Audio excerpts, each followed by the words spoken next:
Tyson needs to fight twice this year, with or without AJ. Tyson is not bothered about any heavyweight on the planet. He's past all that being bothered about this man and that man. It's a business to Tyson, and we need to move on and get a living properly and sharpen his tools and keep him sharp in case that big night comes knocking. But I think they're dragging reels a bit because they don't want it. Don't blame them. I just don't think the time is right for a fight of that magnitude with the state of the world at the minute. We're getting over a pandemic, or in the middle of a pandemic, wherever it may be, I don't know. The world may never be the same as we knew it ever again. I'm pretty sure it won't be. So they've got to make some major adjustments. And I don't think boxing is on the forefront of anybody's mind just at the minute, especially something like magnitude. But listen, if they want it, Tyson will fight him in a phone box, fight him on a ship, fight him on the moon, Mars, anywhere. They've only got to sign that document, agree the terms, let's get it on. But more likely, John, in your opinion, that Tyson Fury will take a fight elsewhere in the interim. He has to. How? By now, people are starting to see the contradictions, and not just Tyson Fury, but also John Fury. Tyson Fury and John Fury has went out of their way to insult AJ. I remember even claiming once Tyson Fury was putting together a fight with Deontay Wilder, talking about this is what the best of the best do. This is what happens when you're not afraid. Fights are so easily made. This is so easily made. Yet this fight has drug on for obviously no reason. Okay? But everybody's pointing out how now it seems like John Fury is pedaling backwards. What you now see is fear. That's exactly what it was. See, you can talk all that shit till it's time to come down to the final hour. People change because you no longer can hide behind time and talking shit. Now it's time to deliver. Now it's time to do what you said that you was always going to do. Now it's time to show what you said Anthony Joshua always was. And as you notice, the language starts to change. The concern starts to change. The respect for Anthony Joshua starts to go up a little bit. The disrespect starts to creep down. The excuses start to pop up. And everything starts to swirl around, and you look at the situation and say, well, where was that energy in the beginning when you was calling this guy a coward? He's scared. He doesn't want to fight this. He doesn't want to fight this. Now, all of a sudden, listen closely. Now, all of a sudden, the superior boxer needs a tune-up fight.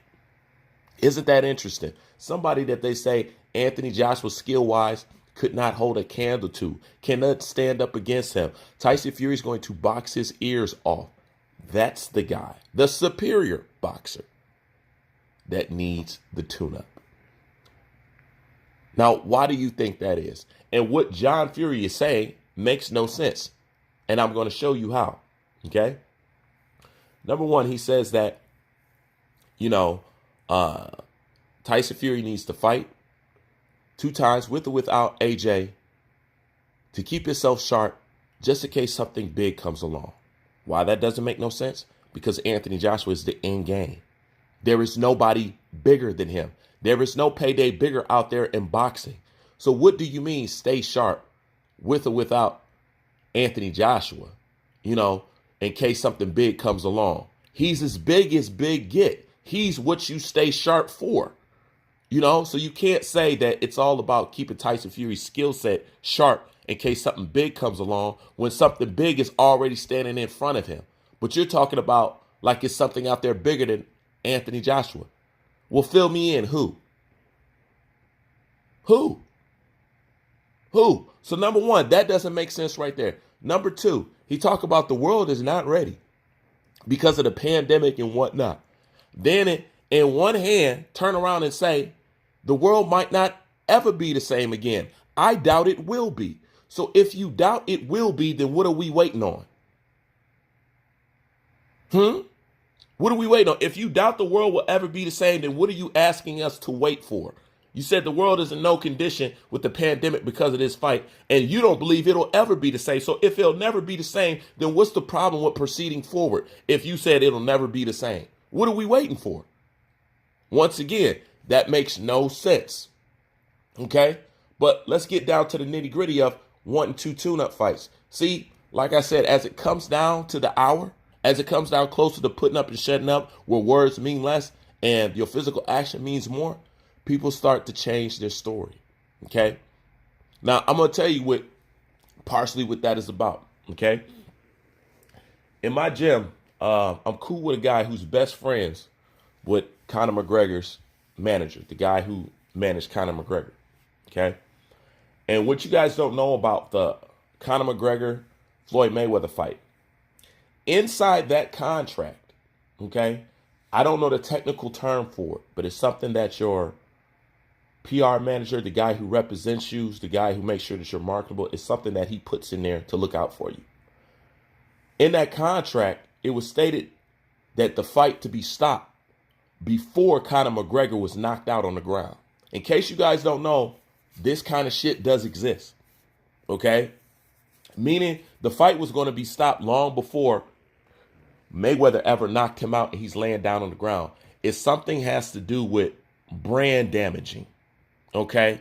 Because trying to repair his brand after having an image, a still click photo of him knocked out on the floor, on the canvas, with Mayweather standing over him, would be damaging to his brand. So in the contract, it was designed to stop the fight before that ever happened. This is why they did not let Floyd Mayweather finish the job and just go ahead and knock him out.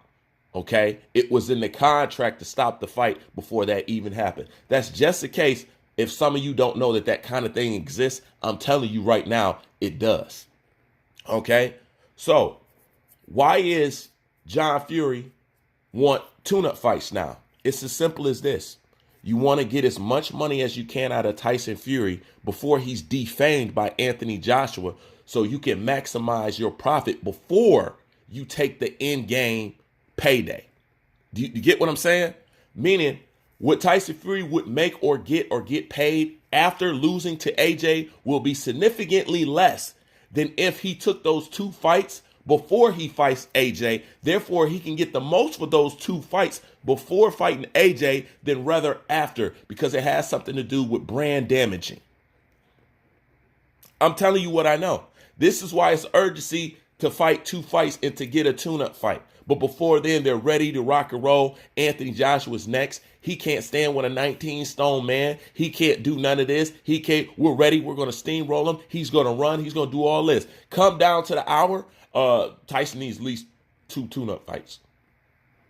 That's because John know what time it is. John know that Tyson Fury is going to get his ass whooped. Okay?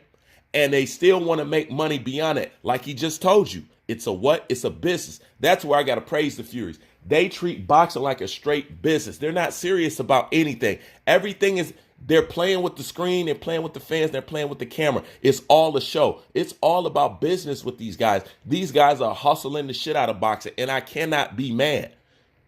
You can't be mad, but that's what it's about. He needs 2 fights this. He needs 2 fights that. Because you know after this fight with Anthony Joshua, the man is going to lose. And the money that you'll get for his fights after that will be less if you take those fights before fighting the in-game fight. Why do you need to stay sharp for somebody who's not bigger than Anthony Joshua? The biggest fish you have already caught. But you're talking about still casting your line out there. Talk about it's a bigger fish out there. But the biggest fish in the pond is already on your line.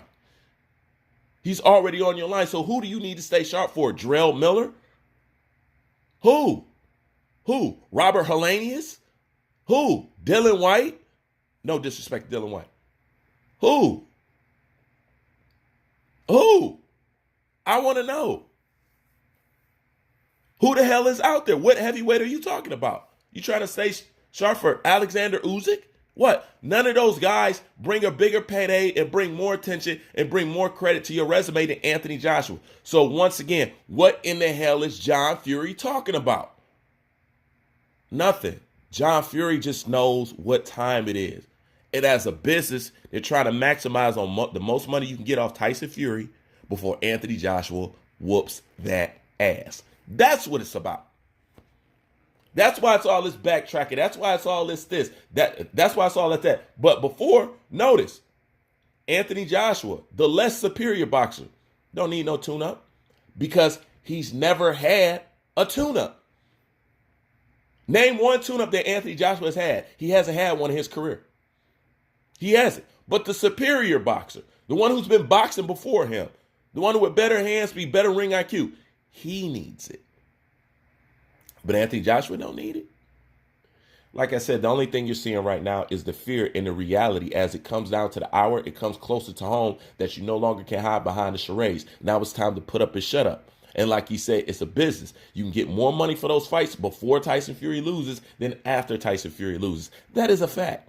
So it's just about maximizing the profit that you can make off of Tyson Fury before he takes the big fight. It's smart business, believe it or not. It's bullshit, but it's smart business. But that's what the tune-up shit is about, because John Fury knows what time it is. You can't lie no more. You can't call the guy a coward no more. Now it's time for you to prove all that shit that you was talking about. And notice, their position is changing. They're shifting in their seat. Okay?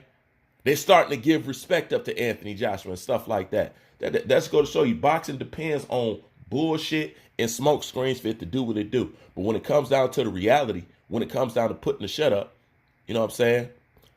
Like Anthony Joshua said, less talk, more action. These guys' posture changed. And that's what it's about at the end of the day. Tyson Fury, John Fury, they just know what time it is.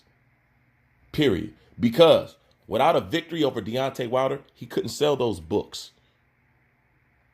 That motivational speaker crap stuff that he got going on. I mean, it's not crap, but you know what I mean.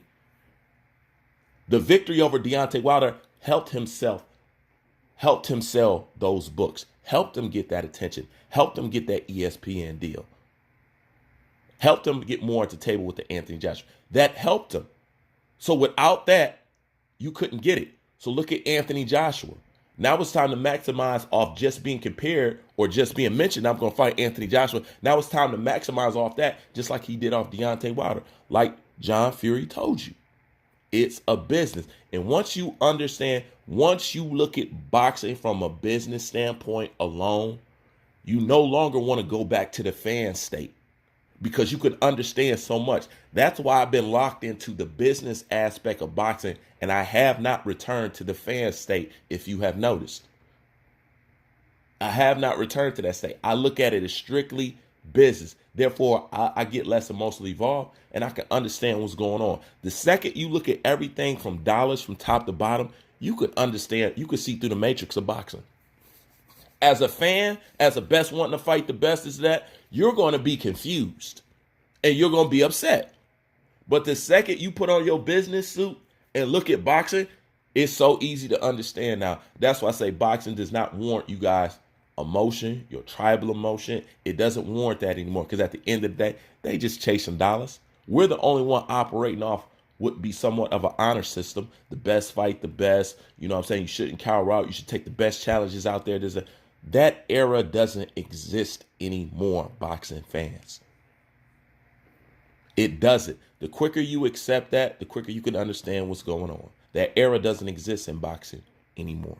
You have a few fighters who want to operate like that, but the business of boxing will force them or try to force to keep them into this mold that they got. Look at Teofimo Lopez. They don't like what he's doing, and Teofimo Lopez is doing what we want all these motherfuckers to do.